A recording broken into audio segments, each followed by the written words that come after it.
Feeling horrible and not having a clue as to why you feel horrible is traumatic. But feeling horrible and getting a horrendous diagnosis can be equally unnerving. The story we want to share with you today is the story of two ladies, Angie and her dad. Her dad felt horrible, and doctors just sort of wrote it off, didn't give him any kind of diagnosis until finally they pursued and they studied him and they found out what his diagnosis was. In contrast, our friend Chanel, she had a client who had the exact same diagnosis. The quality of life between the two, Angie's dad, Chanel's client, was radically different. Well, they had given him no hope. They just sent him home. There's nothing to do. There's no cure. Right. And so we wanted to share this story with you today because we want to get the word out that there is something that can make a huge difference in the quality of life in the time that you have left. And if this story touches you, we'd love for you to join us. We need more people sharing this crucial information. Because there's so many Angies out there and Chanel's clients that are out there that get diagnoses and they don't have a clue as to how to improve the quality of their life. Tell us a little bit about Chanel. Chanel grew up in an adult foster care home, and when her mother decided to retire, Chanel took over the foster care home. So she was growing up around people that were dying all the time, and it became kind of a routine. You kind of knew what to expect. You knew when hospice was going to come in, and she became a nurse too. So. And she was a nurse, yeah. And so she watched these people and the horrendous death that these people had to experience. And then for her own health, she learned about activation. Well, I shared it with a physician that came and saw her clients, and he shared it with her. Yes, it made a huge difference in herself and her family. Yes. And so she decided to put all of her clients on it at her own cost. The results were dramatic, and we'll probably share that story with you at a later time, but she no longer needed hospice. It was phenomenal. People were not suffering as they were dying. And then enter this one particular patient who had this horrific diagnosis. Same as Angie's father. Same as Angie's dad. And so getting on the activation, her quality of life was radically different from Angie's dad. And she passed peacefully like 5 years later. So again, we want to share with you Angie and Chanel's story. Listen as it follows up. My father passed away at the age of 66. I'm in my 50s right now, and he started to deteriorate in his 50s. And at the time, did not know what the diagnosis was. It took us several years to find this diagnosis. We had gone to every major medical center, and nobody knew what was going on with him. But we were seeing, and he was experiencing a deterioration that was unexplained. And finally, at one of the major medical centers we were at, that was also a teaching hospital, they decided to study him and were able to diagnose him with a very rare neurological degenerative disease called progressive supranuclear palsy. It also has a dual diagnosis with corticobasal degeneration, or CBD. So it can be referred to as PSP or CBD.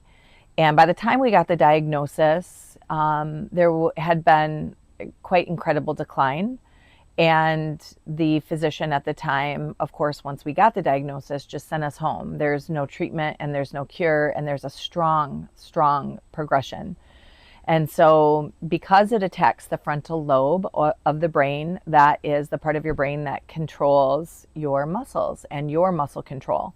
And so he lost muscle control. And usually the first symptom is board falls, just these unexpected non-ability to brace yourself, just you fall stiff as a board.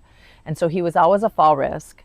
But I think what really hit us the most was that he lost muscle control of his tongue. And that took away immediately his ability to speak other than one syllable. And it wasn't a syllable that meant anything. So it was just one sound over and over and over again. It was the only noise he could make. So we lost verbal communication with him years before he passed. And then shortly after that, we started to notice, even though diligently I would work with him, he was in a loving home. We were caring for him at home. We were making sure he had good food. I was doing massage therapy and physical therapy in our pool, trying to keep his muscles moving and working. It's the whole reason why there's a pool in our home, was to work to try to fight something that was progressing faster than any of our diligent work could keep up with. He lost all muscle control of his facial muscles, so no facial expressions. So we lost verbal communication and we lost facial expression, and it's a scary and very traumatic thing to see someone who has no muscles working in their face. You don't realize how many muscles that it's taking for you to even just hold your skin up, so to say. And that also meant that he couldn't open his eyes because he had no muscles to open his eyelids. And every now and then we would get Botox injections to try to open his eyes, and that would fade away. He had a very hard time feeding himself because he couldn't see, and it was also hard for him to have those motor skills of being able to use a fork.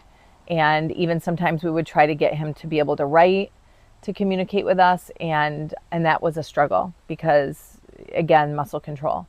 And so there was quite a long, very cruel deterioration in his late 50s, early 60s. And then when it was time for him to pass and we felt his body shutting down, it was a very long dying process. It was a very medicated dying process. It was a very violent dying process. Of course, by this time there was no more communication, but I could feel his body in a violent way fighting to live.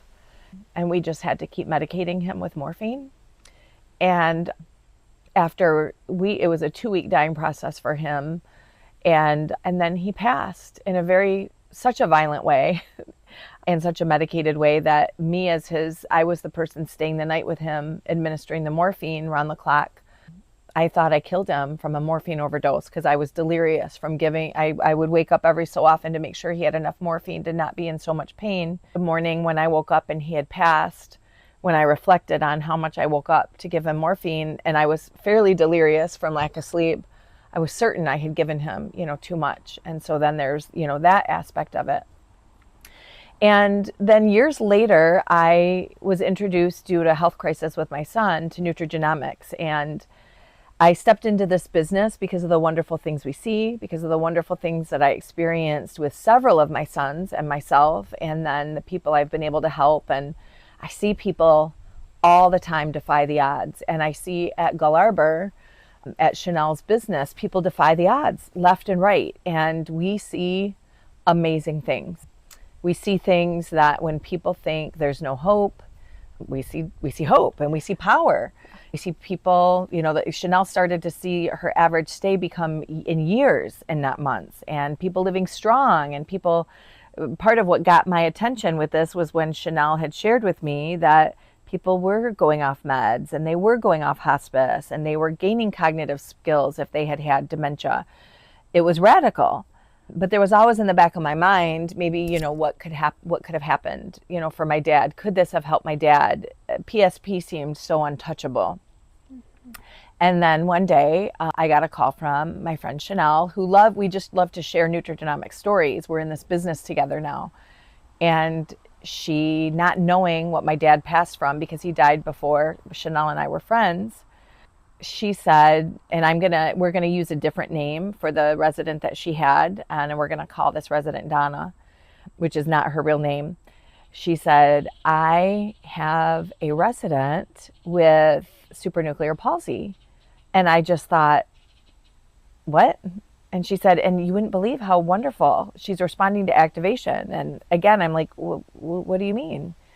And she had told me that she was reversing every symptom. And I had to go through the laundry list with Chanel. Like, what do you mean? Can she open her eyes? Can she speak? And I had all these questions. And so I want to hand it over to Chanel to kind of share Donna's story. Now, Mind you, Donna was in her 90s. My father passed in his 60s, and we know that there should be some age-related impact. So often if certain things hit, it should hit older people harder, and they should have a harder time working through certain progressions of disease given just their age and the vulnerabilities of aging. So in comparison, in my mind, we have a man who started his progression in his 50s compared to Donna, who started her progression in her 90s. So would you share with us a little bit about what did you experience with Donna? So when Donna first came to us, her life expectancy wasn't long at that point. She was already doing those board falls. And she had loved to read, but she had stopped reading. We were getting her books on CD, things like that from the library so she could continue. She had a dementia component also, where I forgot to mention that. There is a dementia component, but because my dad couldn't speak and communicate, we did notice it in some out of character behavior, but it wasn't as evident as it would be with someone who could speak. Yeah, she was combative when she first came to us, and each morning she woke up, she didn't know where she was at. We had to tell her again. And so, yeah, with this diagnosis, I was prepared that it just, why it's called progressive supranuclear palsy is because it progresses. And so we brought in a team. I educated my staff on what we're going to be doing and the care level that it's going to be taking. And so we started all of this stuff, and she just kind of plateaued. She didn't get worse, which was kind of crazy because we were expecting it to get worse. And she just kind of stayed the same for several months. And we were like just kind of watching her. And after, I would say probably 4 to 5 months, we started seeing her improving even. Stronger, better gaits in her walking.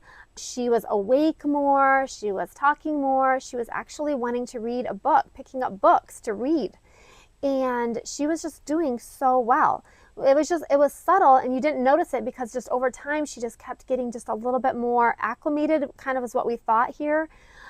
But she just was like awakening. She just kind of came out of this bad dream almost and started functioning well again. And over some time, she went back to her neurologist the first year, and he said she wanted to walk. She really wanted to walk by herself. After a year, she was like, I don't want assistance. I feel really good. And we're like, no, this diagnosis, you can't have, you need a standby assist. We don't want to risk a fall and all this stuff. And that's exactly what the neurologist told her. Like, you have this, there's no such thing as remission. There's no such thing as a cure. So, we really strongly suggest that you stay, having somebody beside you. So she came home feeling really sad about that, a little depressed because she was feeling so good. And she continued on a whole other year, just making great improvements, to the point at some points she was just plain showing off. She would lift up her walker and walk. and she was reading, devouring books. She was feeding herself at the table. We didn't see anything like that. She was just doing so well. She started going out to get her hair done with her daughter. She was shopping. She was living a normal life. And after the second year, she went back again and said the same thing, like, I feel great, I'm doing all of this stuff. And the neurologist kind of just said, there's no such thing as remission, there's no such thing as a cure for this, but you don't really have the markers anymore. Like, I don't know how to explain this, but if you want to take the risk, you can go home and I will give you permission to walk on your own. And she did. She was so excited about that. She came home, she took herself to the bathroom, took herself to bed. She was just doing really well and excited about that. And she actually lived 5 years, which was amazing, especially being diabetic. She needed less insulin, but she was doing really well. And even the morning she passed she was just extra tired. She didn't feel like eating breakfast. Her vitals were still good. Everything was stable. And she just went back to sleep and just passed. It was beautiful. So I think, too, what really stands out to me, well, there's so many things that stand out, but I still am so taken back that on the day she died, she had a conversation, she walked, and she just took a nap. It was so gentle. It wasn't medicated. There wasn't morphine. It was just her body was done. Yep. And she lived until she didn't. Yep. My dad didn't live until he didn't. He hadn't lived in a really long time. Yeah. And that what a gift. What a gift It for was. you to, I know you, a lot of your integration of nutrigenomics doesn't come without a fight. Right. And I'm just so grateful. Yes, absolutely. Not only did she live longer, but her like, who cares if you live longer if your Right. quality isn't good? Oh, right. But I think lived my dad would longer. have rather gone sooner. Yeah. The condition in his the life. quality, Yeah. He hadn't had quality in Yeah. so long that he didn't want to be alive. And that was one of the Right. cruel things, too. Yep. But for her to be able to read and sing and talk and visit and She had a walk. great personality, and it was just fun. And fun. how old was she, She had a after phone she had right gone? next to her, and took calls all day long from her kids. Wow. And she lived 5 years without symptoms. And then at what age did she pass? 97. 97. Yep. Yep. What a pumpkin. Yeah. It's just incredible what you do. Thank you for Yeah. fighting for that. Yeah, I absolutely. appreciate She it. had longer life and quality. Wow. That was an incredible story. It always amazes me. It always amazes me as well. So touching. I am just ever so grateful that someone took the time to share the activation with us so that we could be a part of changing other story. people's lives. Again, if you would like to join us in sharing this incredible information with other people, please reach out to us in the comments. We'd love to have more people getting the word out. Let's lock arms Yes. and do this. Yes. So we'll look forward to hearing from you.